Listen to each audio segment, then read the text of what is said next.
தாவேகா குதிரை பேர வழக்கில் மேலும் ஒருவருக்கு நிபந்தனை ஜாமீன் வழங்கப்பட்டிருக்கிறது.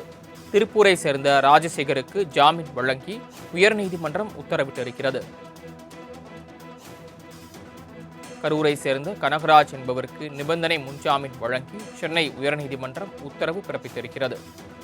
தாவேகா குதிரை பேர வழக்கு நடைபெற்று வரக்கூடிய நிலையில் இந்த வழக்கு தொடர்பாக மேலும் ஒருவருக்கு நிபந்தனை ஜாமீன் விதிக்கப்பட்டிருக்கிறது.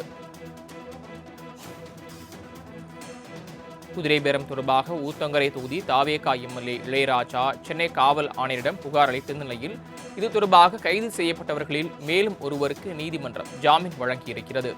குதிரை பேரம் புகாரின் அடிப்படையில் திருவல்லிக்கேணி காவல்துறையினர் இதுவரை 14 பேர் மீது வழக்கு பதிவு செய்து விசாரணை மேற்கொண்டு வரக்கூடிய நிலையில் அவர்கள் தங்களுக்கு ஜாமீன் வழங்கி மனு தாக்கல் செய்திருக்கிறார்கள். நிலையில் மேலும் ஒருவருக்கு இது தொடர்பான வழக்கில் முன்ஜாமீன் வழங்கப்பட்டிருக்கிறது. திருப்பூரை சேர்ந்த ராஜசேகருக்கு ஜாமீன் வழங்கி உயர்நீதிமன்றம் உத்தரவிட்டிருக்கிறது.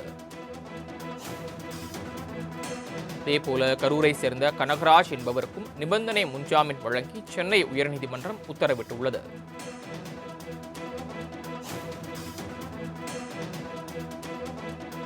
தாவேகா குதிரை பேர வழக்கில் மேலும் ஒருவருக்கு நிபந்தனை ஜாமீன் வழங்கப்பட்டிருக்கிறது. திருப்பூரை சேர்ந்த ராஜசேகருக்கு ஜாமீன் வழங்கி உயர்நீதிமன்றம் உத்தரவிட்டிருக்கிறது. கரூரை சேர்ந்த கனகராஜ் என்பவருக்கு நிபந்தனை முன்ஜாமீன் வழங்கி சென்னை உயர்நீதிமன்றம் உத்தரவு பிறப்பித்திருக்கிறது. தாவேகா குதிரை பேர வழக்கு நடைபெற்று வரக்கூடிய நிலையில் இந்த வழக்கு தொடர்பாக மேலும் ஒருவருக்கு நிபந்தனை ஜாமீன் விதிக்கப்பட்டிருக்கிறது. குதிரை பேரம் தொடர்பாக ஊத்தங்கரை தொகுதி தாவேகா எம்எல்ஏ இளையராஜா சென்னை காவல் ஆணையரிடம் புகார் அளித்த நிலையில் இது தொடர்பாக கைது செய்யப்பட்டவர்களில் மேலும் ஒருவருக்கு நீதிமன்றம் ஜாமீன் வழங்கியிருக்கிறது.